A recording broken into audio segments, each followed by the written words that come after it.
much for joining. Hopefully you're doing all right. In this little often training session, we are just going to jump in for 15, 20 minutes looking at this one here. Looking at how now the AI is coming to be almost everywhere.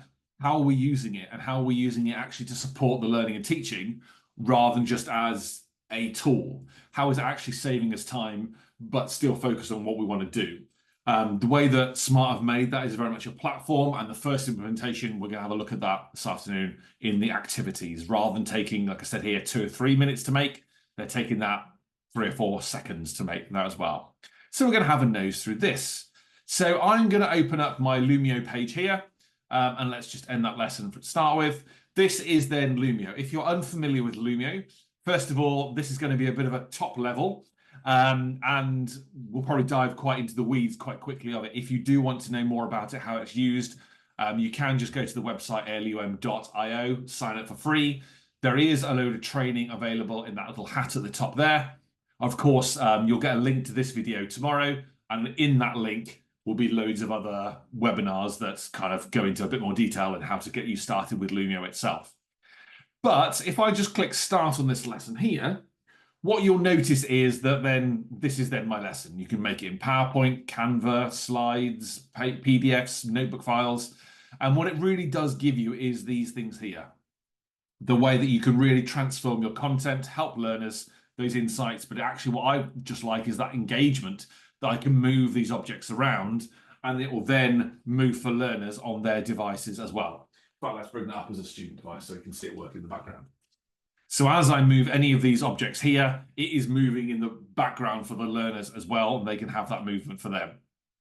Of course, as I go through my slides, they can see it as well. I've got that interaction of it all. They can add stuff, I can add stuff. But also, if I'm going a bit further down, there's the game-based activities. Now, whether we've looked at these in previous weeks, so if you're unfamiliar with them, we're going to have a look at them now and have a play with them. But actually now that AI is actually in these ones here, so we can create all these games. So as a starting point here, let's just see one in practice.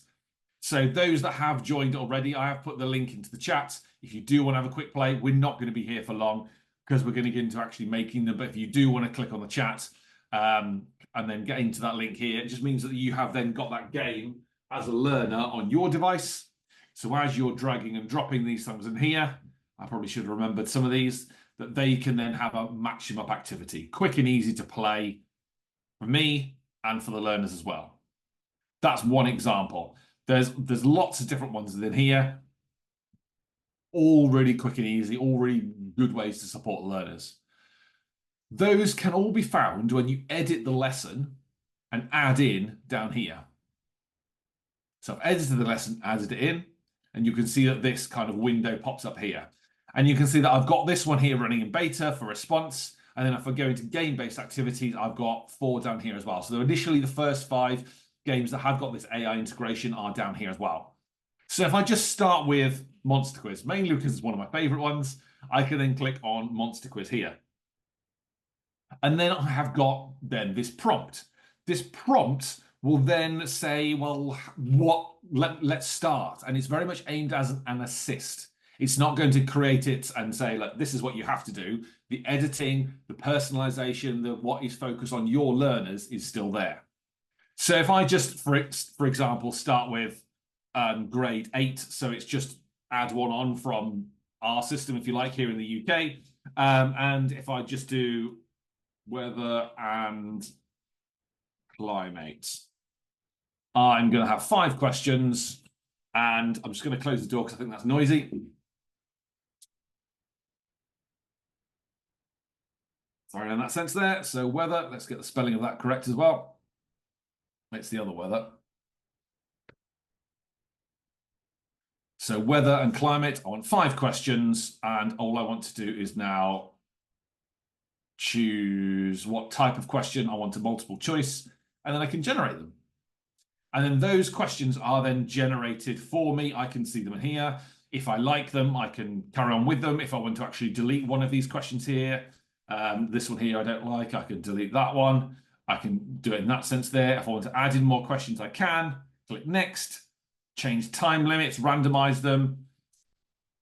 and I've got my game created. Nice and easy. Bit of feedback as well. So I've then got that game here that I can play. And if you haven't played Monster Quiz already, please do so this week. It is amazing. Let's just jump in and have a look at another one. And let's just go for this response. So in response, what you'll find is a really very similar one itself here. The fact that the same prompt comes up. Let's just do this for kind of slightly older. Let's go up to grade 11. For this one, in fact, I'm going to do younger on this one. Let's go down to grade 4. And let's do ancient Egypt as an example. On 5 questions. What sort of questions? This one I'm going to have short answer ones, and click generate. And then it's generated those questions for me. And then there are my answers, there are my prompts, and all of that is then popped up for me straight away within that itself. Based on my grade level, based on what I need, it's all there. I can then click next on that one, and then that response quiz is then generated for me. So really, really quick and easy to actually make this content and actually have that straight for your learners ready to go. Let's just do one more within this grade based one here. And let's just do a speed them up one. You can see what we're going through now. Multiple choice. Let's have grade 7. So you can see how the questions slightly change each time as well. And let's just pipe in magnets on that one there as well. Let's have more questions on this one. Let's have 7 questions and generate that one. And then I've got those 7 questions on there as well. I can just stop it. I can then click next, review those, click finish. That then is on there. I can then finish this one here. That was on question on that page. I've then got that as the teacher on the main screen here, but equally you might be able to see just behind me, I've got that as a learner on my device as well. So they can have those there. They can choose a character. They can then start playing that one straight away from there on the actual device itself. So again, that interaction, that engagement is happening at the student devices. They can get going with it straight away. And on this one here, it's going to come around, come to a question, primary function of a magnet, give me my options. I can have that, and I can get going within that. If you're joined live as well, you can see that happening as well straight away for that one. I'm changing to a response. This is the other game that we already made. Again, I can see the questions that are coming up down here. Up here, here is the questions that are popping for the learner as well, so they can see that.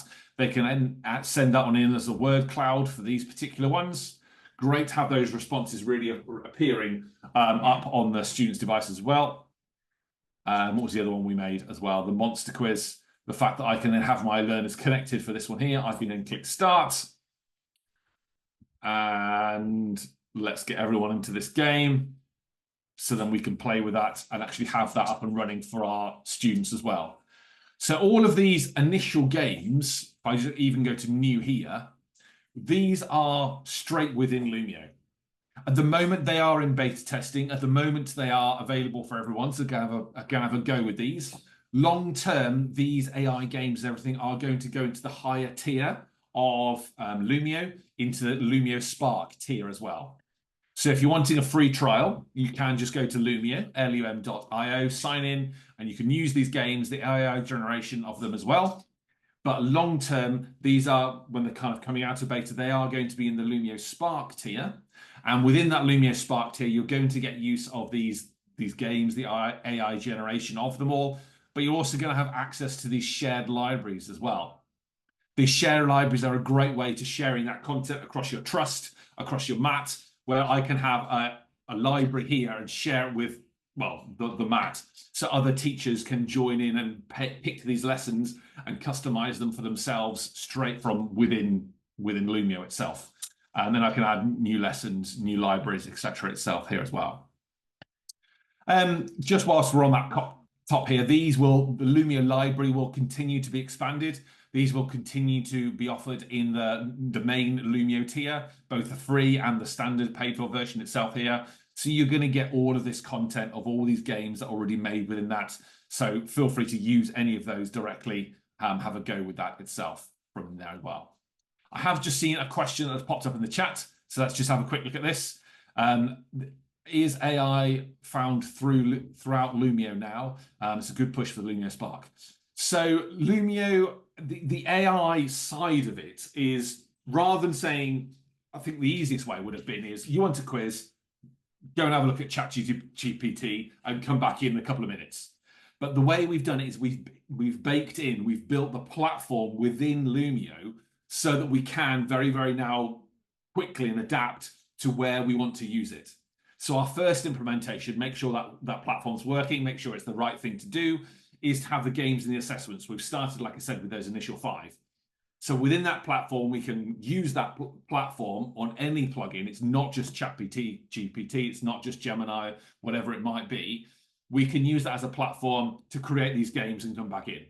And then it might be another way of doing it. It might be that we need to translate the whole library into a different language. We should be able to use that plugin to be able to do that, or create other content or whatever it might be, hopefully to save you time and to really focusing on the learners there. So it is in Lumio, but the implementation of it will be done in a very timely fashion so that it does make sense for you and for your users as well. Hopefully that answered that one. So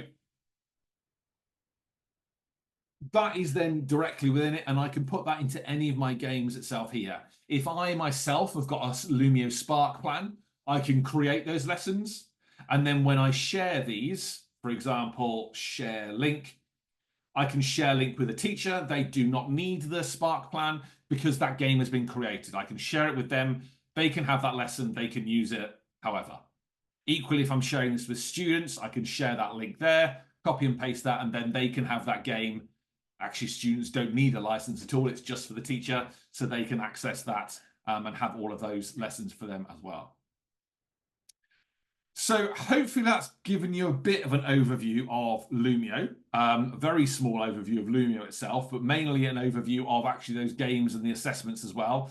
Tiffany, I can see you've just joined, so I'm going to jump you down into one of these here. Let's just put it on teacher paste. So now, Tiffany, you will be on that game that we have generated AI-ly. I'm coining that term from the get-go.